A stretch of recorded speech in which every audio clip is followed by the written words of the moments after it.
You know what I didn't realize when Bob Buford and I first teamed up 25 years ago was that you know how your wealth has compounded, our wealth compounds over time. Our impact on this planet compounds over time, you know?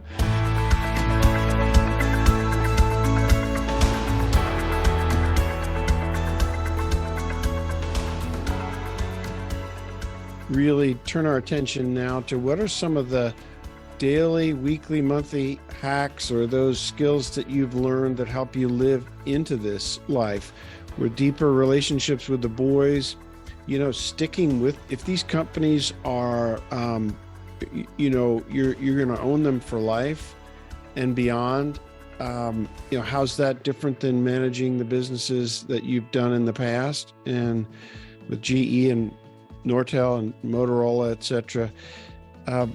So, Micah, guide us through some of those questions to get down into these, really personal disciplines and habits. Mike, as your kids were growing up, what advice do you have for people on some of the most impactful things you did to, obviously you're working with your sons now, so you have a great relationship with them, but what are some things you did when you were a busy executive to invest in your kids that you felt like had the biggest impact on them? Respect and love your wife. I do think it was number one. I mean, the boys really never played one against the other. They knew I would never win arguments anyway, and Rob was tougher with them. Anyway, really supporting your wife, what she does, that was huge. Role modeling. I mean, always thought about, in business they use the Wall Street Journal question. If this shows up in the Wall Street Journal, would you be embarrassed? In many ways, even the process would be, if your kids know what you did, how would you feel about it? And I guess it's a real blessing at the time you spend with them. But with the full encouragement of Robin, I used to take the boys out on a dance trip at least once a year. And if you have three of them plus Robin is there, it's difficult to have meaningful discussions. At least was for us. I think Lloyd and Linda are much more organized for those kinds of things than Robin and I. But just to take them. And I just remember, this is just to give you an example. When we were in Europe, our youngest, Todd, wanted to go to Euro Disney. Our middle son, Kirk, wanted to go to a soccer game. So we lived in London, went to watch England play Italy, qualify for the World Cup. And Matt wanted to come to a business trip with me to Moscow. But obviously, it shows you their personalities. But the 2 or 3 days you spend together, traveling a plane or a train, the discussions there, you go for breakfast or dinner. I mean, those are just such a wonderful ways to really to get to know them deeply. And so again, many other examples. Always show up for their games. But those are some of the things that I would urge any young parent or parents with younger kids to spend time, quality time, one-on-one. And right now, I mean, if you're preparing for a business presentation, the process you go through, the care you have for the customer is not just superficial or preparing for things like this. I mean, they know I'm doing podcasts. Or when I go to, Robbie and I go to the Special Olympics in Berlin next week. Part of the reason in joining that group is I would love for our 7, soon to be 9 grandkids to go and see how you can actually help people with physical or intellectual disabilities. So that's those sort of things have come very natural to me. I love doing them. And I never saw them as taking away from other hobbies that maybe some other people may have had. What's your best piece of advice for deepening your relationship with your spouse? I mean, the first one is to have the respect, to appreciate and to support each other. So during the corporate career, that became very, very natural. After the career, I mean, they would say, look, I married you for many things, not for lunch. So how to actually make that to work, the new era. So some of the halftime programs have been very helpful. We try to do more and more things together with us, playing pickleball. Like Robin's coming with me to Berlin for the Special Olympics. When there was a chance for us to be recognized as the Navy SEAL Patriots of the Year, I said, look, this is, it's not just me, both of us. So that's sort of a alignment. Robin is also now very active at the business, if you will. So, but that's still work in progress. I mean, things are going well. This is on many fronts, but just to have that sort of day-to-day ongoing relationship for such a long time really was so many responsibilities as home. I mean, she owned that. The career, the wonderful overlaps. I mean, she knew all the employees I was working for, but how to make it much more natural just for the two of us. I mean, that's, it's nice progress, but still certainly is not as, maybe it's not as natural as some of the other activities, but we're working at it diligently, and with the 9 grandkids, I mean, that just makes it another area of a common joy, if you will. Can you talk about some of the things you're doing at your companies? You talked about running values-based businesses, these businesses you guys are buying. Can you talk about some of the practices you're implementing within the companies to make an impact on those communities you're in? Absolutely, man. Those were pretty small businesses when we first bought them. First one was 60 million, now it's up to 280 million. But even the whole process of the development programs, the assessments, providing opportunities for people to really move up. What we say to our companies, Mika, is that what we say that Zap Group stands for, a company with the highest of values, integrity, number one, highest of expectations. You don't have to be the biggest, but no reason not to be the best. Absolute commitment to leadership and people development, and a meritocracy. Your last name doesn't have to be Zafirovski to be successful. So we've done a number of those things that really are adding proof to those big statements, if you will. That's one of them. Giving to charitable organizations. I mean, they know how much giving we personally do. We continue to do that while involving the businesses as well. And the elevated visibility they have is bringing pride into the businesses. We've not gone to the next step yet of really advocating faith-friendly environment. My friend Brandon Barnhold, the chairman of CEO Forum, he's done a fabulous job at his company, Kehi. He just moved from CEO to chairman. So we are actually thinking, at what point in time to actually be highly encouraging, not only in words, but to provide some forums to really provide that sort of faith-friendly environment. I brought some of our customers and even a competitor to the Faith at Work series. People are watching those. Almost discussion you say with blessings. So it is certainly there. And as Lloyd knows, I am cautious not to say, well, Mike, you came to religion in your mid to late 50s, is blooming in your 60s, and don't go overboard to convince us, if you will, whether that's with my own kids or at business. And so really the comment is, if you live your life, or if you always look for an opportunity to say it without forcing it, and how to make it almost like this is like an ice cream, just like a chocolate covered almond. When I discuss faith, is not each spinach is good for you. And that's what one of Tim Keller's sermons says. I mean, he gave a sermon to say, look, if you see a born again Christian, it was, oh my God. You're limited, you're judgmental, versus, so anyway, so that's an ongoing process, and how to make it effective. But frankly, I'm looking at this as a personal challenge. You try not to judge anybody else. You have such a long way to, I mean, if you know, I said to be a knowledgeable, practicing, and joyful Christian, it's a tall bar. I mean, how about the fruit of the Spirit? I mean, it's not one, it's nine, right? Like love, joy, peace, patience, goodness, was it faithfulness, Self-control. Self-control. Gentle and self-control. I mean, this is so all of a sudden, so I'm actually so obsessed in a nice way to say, you know, as opposed to many quote unquote Christians being angry at others, and it says, look, I don't have time to judge others. I have still so many, whether it's coveting, whether that's, you know, maybe using a bad word here and there.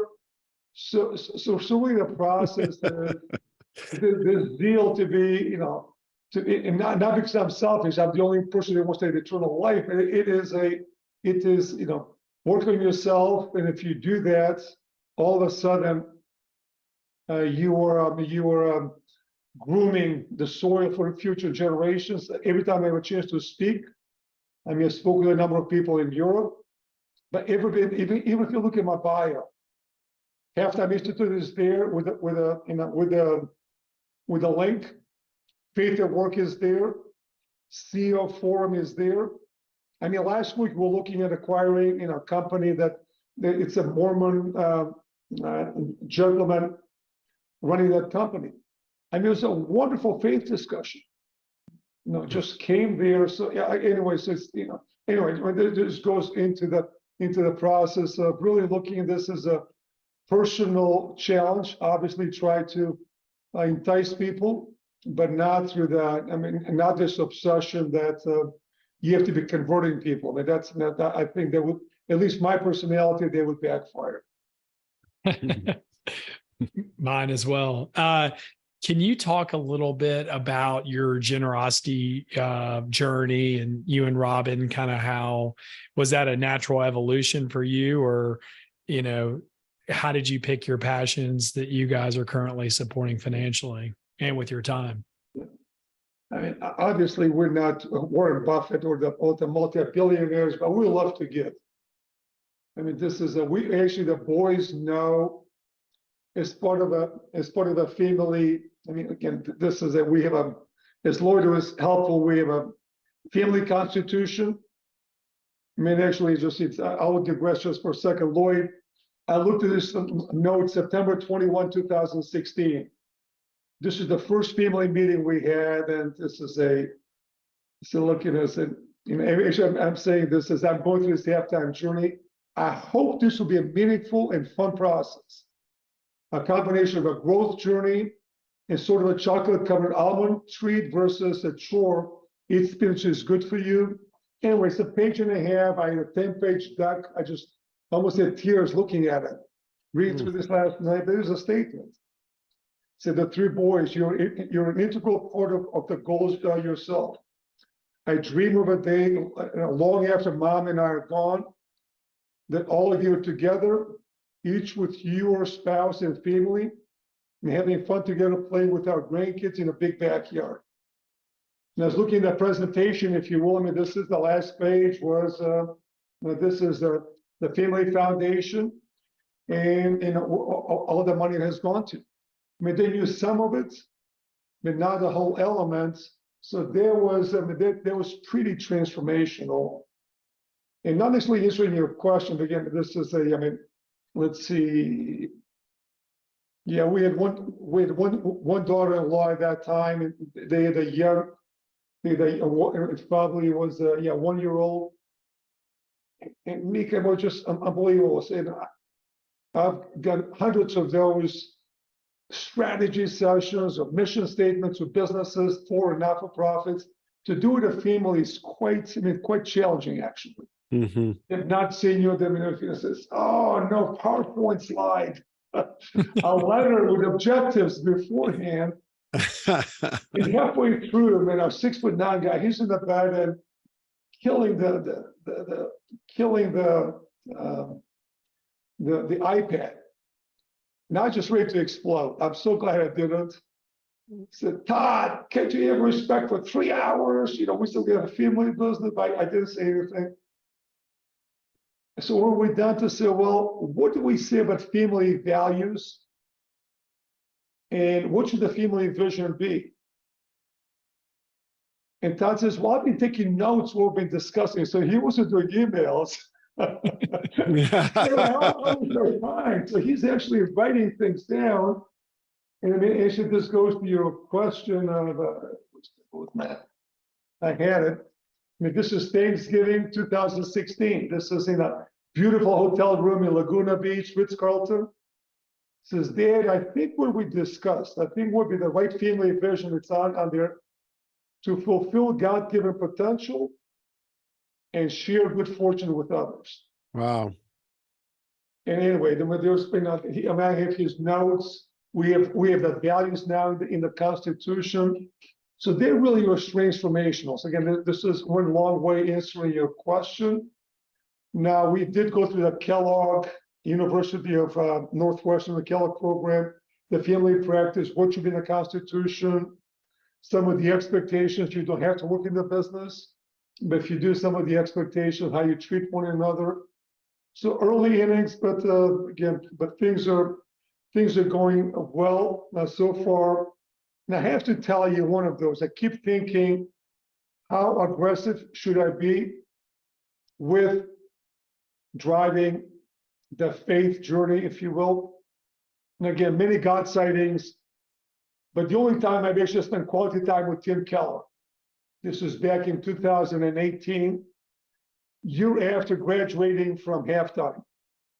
One of the cohorts calls me and says, Mike, every time we get together, you talk about how much you love the last 5 sermons you've heard from Tim Keller. He will be in town. Would you want to meet him? I said, I'd love to. So as I'm driving to the restaurant, my youngest son calls. Said, Dad, what are you up to? Says, well, I'm going to meet one of my heroes for lunch. We said, well, who is it and where? So I tell him the restaurant. So it's only half a mile from my house. So Todd, why don't you join us? He says, sure. So Todd, you heard me say he's a preacher, very, very famous, somewhat conservative. I want to make sure you understood that. So yeah, I'll come. So we were there. I mean, there's Tim Keller, the CEO of City to City, the business development, and somebody else, Todd and myself. So he's telling stories in just normal discussion. And when I said for the third time to say, Tim, I know what you're going to say next. The first 2 times he would just finish the story. And all of a sudden one guy says, Mike, do you have ESP or what? What is he going to say next? So, well, he's going to tell us about his Kathy, his wife's grandfather, coming to America when he was a teenager from Croatia, that he started dating her grandmother to be for a few months. She was 16 or 17. And again, did not develop very deeply. So he wrote a letter to her. He said, I'd like to marry you. I'm in Allentown, Pennsylvania. And why don't you come and meet me? I'll wait for you at the station. So 9 months later, she comes at the train station. And of course, he's there waiting for her. And Tim Keller finishes the sermon. I mean, that's how I remember it. I knew what he was going to say next. He was there waiting for her. Well, he didn't tell her for at least an additional 6 months that he's been at the train station every day for the previous 7 months. Wow. And the reason I'm telling you that story is there's Todd just thinking, my God, so what's happening? I know my dad came to church. I'm not sure if he enjoyed it more than me or less than me. But this level of discussion that he and this very impressive gentleman are having is, I thought they'd say some of those things, but did not have any sense of the depth and the joy he has this. And all of a sudden, my dad is having a connection with this guy just the way he's having a connection with Bernie Kosar, quarterback from Cleveland Browns, or Jack Welch, CEO of General Electric. So anyway, so when you say how you're planting, again, I did not organize it, did not ask them. So I'm hoping those, if you will, the planting is taking hold, and it's only going to blossom the way it has for me. Wow, that's sweet, Mike. That's really a joy for me to hear. And I just see the Lord multiplying your impact. You know what I didn't realize when Bob Buford and I first teamed up 25 years ago was that you know how your wealth has compounded, our wealth compounds over time. Our impact on this planet compounds over time. You know, you think about Macedonia 2025, what, the top 100 CEOs in that country, that you're bringing a whole different perspective on the free market without just driven by greed and driven by values. And when you think about gaining a line of sight, I don't know if you really thought much about Jesus' idea that your life could produce 100 times the impact, but what does it feel like now that you can see that you have a line of sight to that type of return on hours, return on dollars, right? You spend some money on Macedonia 2025, you spend some time, you can see that with 100 CEOs, you're getting 100x return, right? So how does that feel to you? What are you learning about being 100x impact? It is a pure joy, for lack of a better word. It really, we're up to 34. 5 young great leaders are actually in Kellogg this week. They're from Macedonia for 4 weeks. I'll go with them along with Henry Kramer Friday for lunch. I'll sit in a session with them for 4 hours on your purpose and values. And they're coming to my house on Monday night for dinner. I'll bring in 2 boys, and out of the 34 before the current 5, I think 16 have already become CEOs. Wow, that is great. And most of them are staying in the country. So it is one of those where, look, I mean, I'll be I'm very honest. I mean, I think I read through the notes of even to be vulnerable. It is one of the things, Mika, you may have gone through as you go through the Halftime Institute. You take a strength finder. My 5 type strengths are achiever, activator, positivity, winning others over, and communications. So again, that achiever mindset has been there my whole life. I'm not sure what's driving it, presumably from the guy from above. And how do you actually do that and actually have even more of a joy as you're currently doing? There's this almost like I'm here for such a short time. So there's this level of, I don't call it anxiety. I'm not worried. I'm not afraid. But there's this level of urgency, more. And I'm still looking for the time not to slow down per se. And we have this book club, 4 of us. Again, I'm just reflecting this. Just only, I mean, I have a bunch of notes and I've not covered 80% of the notes. And there really is a discussion. If you think about the fruit of the spirit, the 9 things.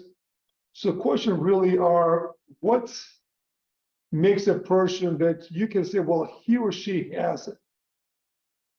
And then there's a level of calmness. There's a level they're never in a hurry, but they get so many things done. There's a quote from Joel, and we have a friend, Scott McDonald, that you may have met him before. Lord, we use you as an example. This is look, is it possible to be an achiever and to have that sense of a joy and calmness and still get lots of things done? So anyway, if you're thinking, if you're asking what's current status in some of the goals and objectives, is actually, it gives me lots of joy. I like it, but again, I'm still hoping to be able to get into the level of as I said, more of a peace and joy rather than this urgency to get things done. Mike, as we kind of wrap up here and get a little bit short on time, I wanted to ask you one final question. If you could go back 30 years and you'd be roughly 40 years old, what advice would you have for yourself with the benefit of hindsight? This may apply more to people that are very results oriented, if you will. So two things that come to mind immediately: to even take the time and to go through that, what is a halftime institute, or simply with someone you trust to really identify and think very appropriately on your perfect life matrix.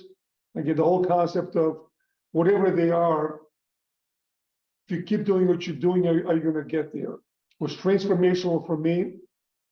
So I think halftime is fabulous. My friend Harry Kramer wrote a book, Your 168, how many hours do you have in a week? I mean, similar context. So I wish I may have gone through that, but I wish I was much more intentional.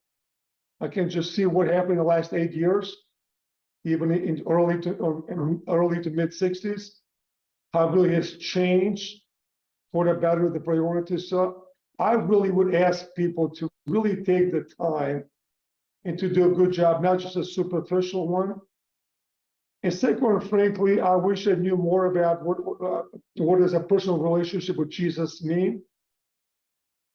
What does the Trinity mean? I'm glad I have it. I love it, but just cannot help thinking, if I had more of that, how would those initial discussions with the boys and others have been if I had that? And I said, you cannot chase God, and this is more He has to ask you, Jesus. They have to bring you in. But those are the two things to say. Look, it's not as natural to do it now. I do not want to be in a situation where Dad seems to be forcing those discussions. But frankly, I'm craving for those to become much more natural. And if in fact, both the combination of a more thoughtful, perfect life matrix in your 30s and 40s, and to truly know what does that personal relationship with Jesus means, how they may have changed some of my personal relationship with friends, obviously with Robin and the boys. I mean, they're in a very good place right now, but sometimes anyway, those are the two things. Well, Mike, thank you for sharing your wisdom, and we're going to be good stewards of your time here and make sure we help get the word out. This message is really powerful and transformational. Love you and love your family, and we're on the journey together for the long haul. Linda and I have a daughter. Carrie is in Berlin with her husband Johan, so we'll connect you since you're going to be there next week for the Special Olympics. Yeah, we're going to a wedding, so we'll be there a week from Sunday for 4 days. Good stuff. Yeah, I mean, we'll be. I'm not sure. Probably be a spectator, judge, but anyway, just we'll be. I cannot wait. Mike, thanks. This has been. Lloyd, thank you. You've been such a. I mean, you were my coach there for a number of years. Friend for life. So I really appreciate all you've done. I appreciate Linda and the way you talk about her, the way you love her, your relationship with the kids and the in-laws. So it's been just amazing. And Mick, as I said, any friend of Lloyd is a friend of mine. So anything I can do to help, I'm always a call away. Thank you, Mike. This has been a ton of fun. Thanks. Love your story and love your energy. Have a good one. Thanks so much. Thank you, Mike. All of us. God bless. Thank you for listening to the 100X podcast. Please subscribe to the show on your favorite podcast service. We would greatly appreciate it if you could rate the show and leave us a review. This podcast is sponsored by Anchor Investments, whose mission is to build America's most generous real estate company. To learn more, please visit anchorinv.com.